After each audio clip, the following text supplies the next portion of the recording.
Thank you, Amber. Beautiful.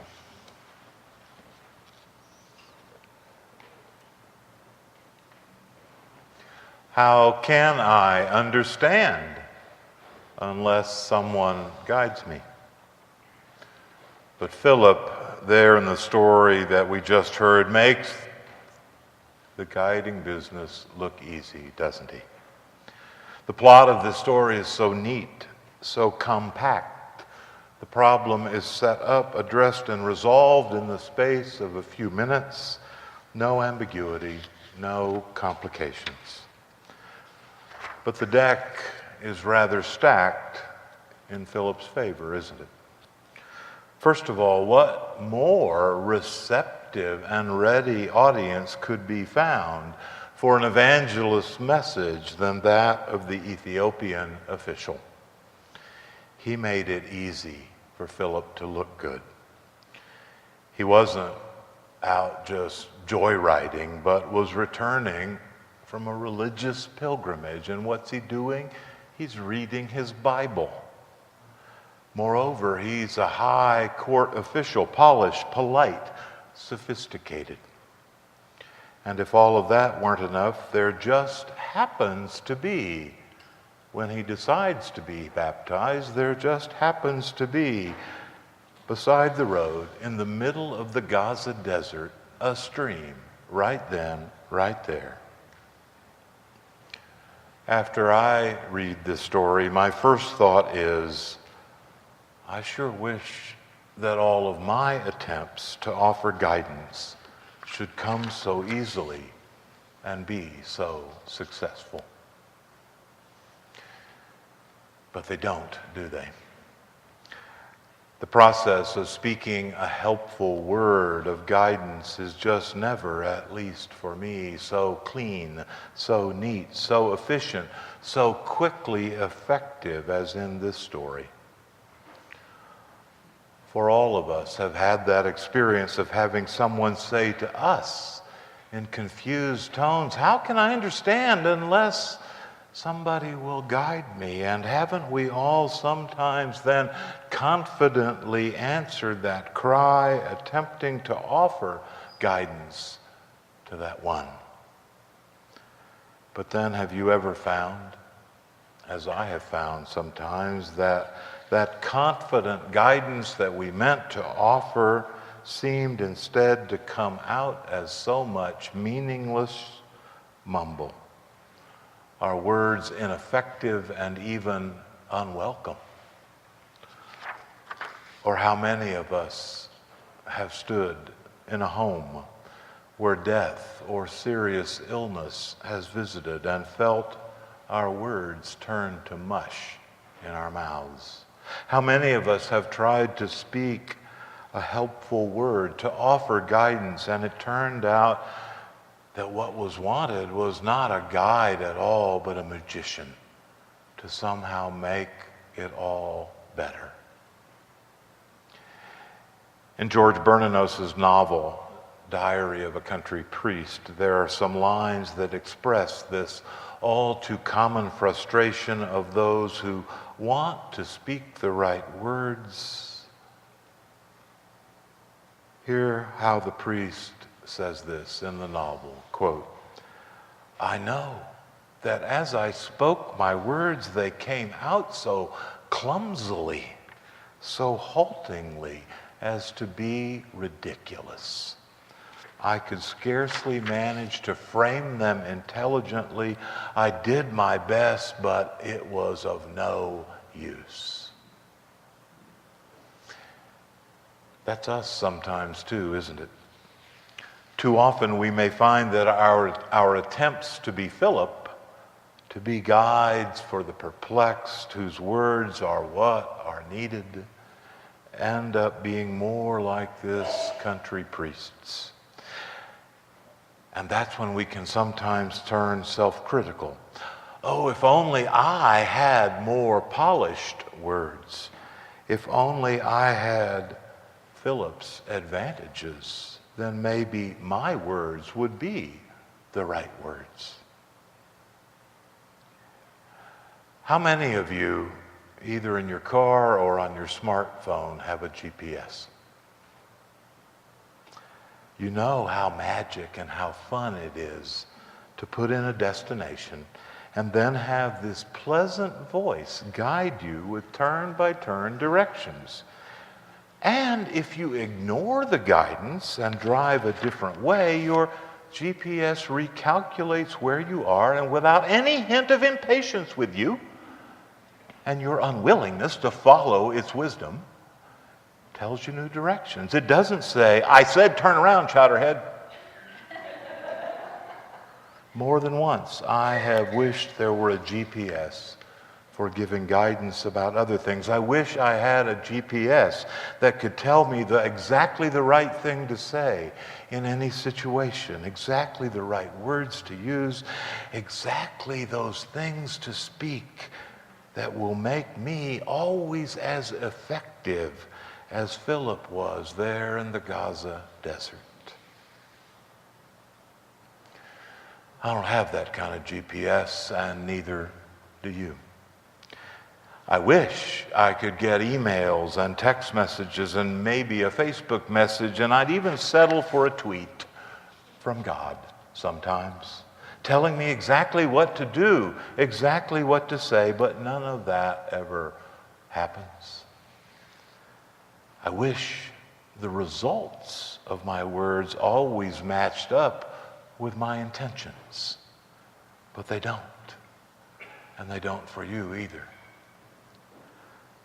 But in that regard, even if we find it hard to identify with Philip, we can surely identify with the place that he and the Ethiopian were passing through. The story tells us that they were in a wilderness. And the literal translation of that word is a lonely place. Now here's where we can identify, because we do indeed know about lonely places sometimes, don't we?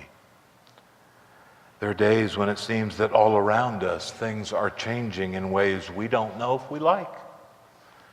All around us it seems that the world is less the Christian realm of God and more the realm of those whose lives are untouched by the gospel. It sometimes seems that more and more of the world around us acts as if the golden rule were really written, do unto others before they do it to you. We see a world of too much war, too much hunger, too much despair, too much violence, and we may tend to say, what can I do? My efforts, my words are surely not enough. And even if I wanted to be a good guide, I don't know what to say. But friends, you and I have made a wrong turn here. And while we may not have a GPS to tell us that, it is true that we have nonetheless made a mistake in our routing. The mistake we make in considering this story of Philip and the Ethiopian is to envy their human characteristics and to decide that we can never measure up. Our mistake is the same one that the country priest in Bernanos's novel made when he says, quote, "Somehow I can never really quite believe that God will really employ me to the utmost."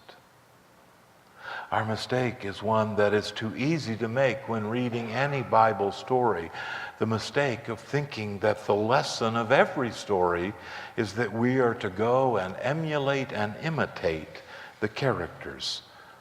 For when it turns out that our efforts go awry and we are left thinking that we are failures, that our words aren't enough, can't be, won't be enough, what we are forgetting, and the wrong turn that we have made, is that we focused on Philip instead of focusing on God.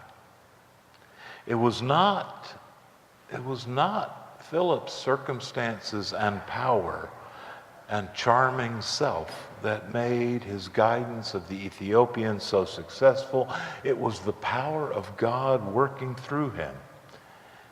It's a power that can indeed sometimes infuse our words with God's words. A power that can reach out to those who are outcast in their own lonely places of despair or hopelessness or cynicism or apathy, to the lonely teenager, to the hurting child, to the couple having challenges, to the person in grief because of the death of a loved one. For look again at this story. For all his apparent culture and polish and sophistication, the Ethiopian himself was one who was, for much of the ancient world, outside the pale. An outcast himself. Not only was he from Ethiopia, which any Greek or Roman would tell you was beyond the civilized world, he was a eunuch, which meant that according to one of the codes in Deuteronomy, he could never enter the temple of the Lord. And yet, God's power did reach out to him, and it was a power that did not depend on Philip's words. The words may have been Philip's, but the power was God's. And the power of God can do the same with us, meager and mumbling, stumbling and stammering as they may feel to us sometimes. When we attempt to say the right thing and offer guidance, God can nonetheless use our words to guide people in ways that we would never have expected. We know that it can happen because you and I have been touched in the very same way, by the very same power, at the unlikeliest of times, by the unlikeliest of messengers. The Bible scholar Leander Keck relates an incident in this regard. One day, Keck says, the chaplain at the hospital where Keck was a student intern called on one of the patients who had just been visited by another student chaplain in training. The patient told the chaplain this about the student's visit to him, quote, "It was almost as if God himself came into my room." Wow.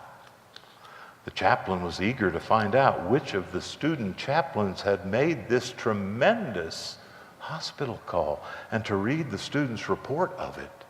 He found out that the student chaplain who made the call hadn't even bothered to write it up because it seemed the encounter to him had been so utterly ordinary and unremarkable.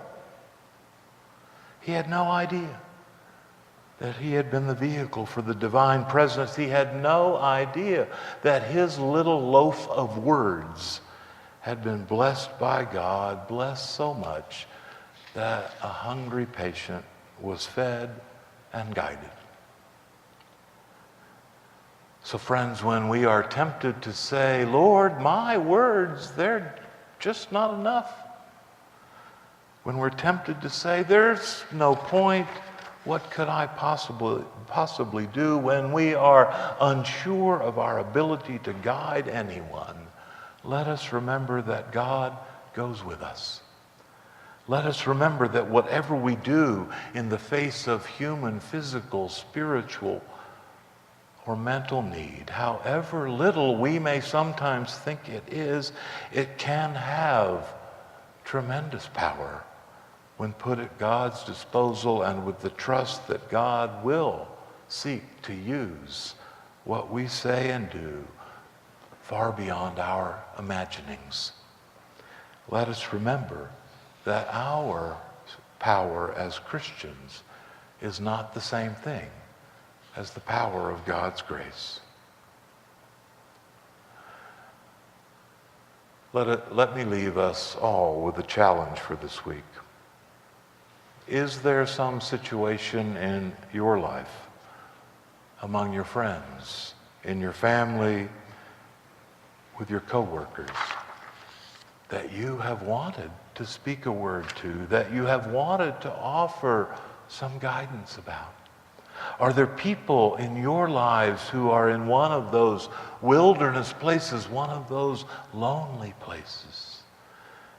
I would invite you then to gently offer your words and your guidance. First, though, pray to God that God would use your words well, that God would bless them, that God would enable your words to be the words that are needed. And then offer them.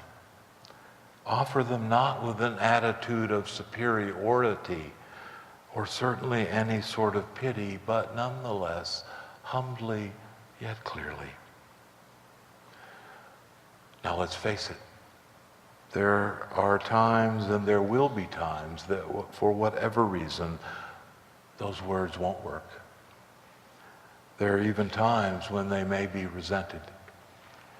But those are not the times to focus on, and surely not the times to let stop us from continuing to try. Because sometimes the situation, the opportunity is just right, and God's power working through your words can transform a life. If you don't believe me, think of those times in your life when someone has said to you just the right words. Words that startled you maybe, but words that were just what you needed. Words that the speaker may have had no idea were so important, so fitting, so powerful. We've all had times like that. And our opportunity this week and every week is to believe and trust in God's power, to believe and trust in God's promise that we can be vessels and vehicles of the divine grace, to believe and trust that God will indeed use us to change lives. May it be so. Amen.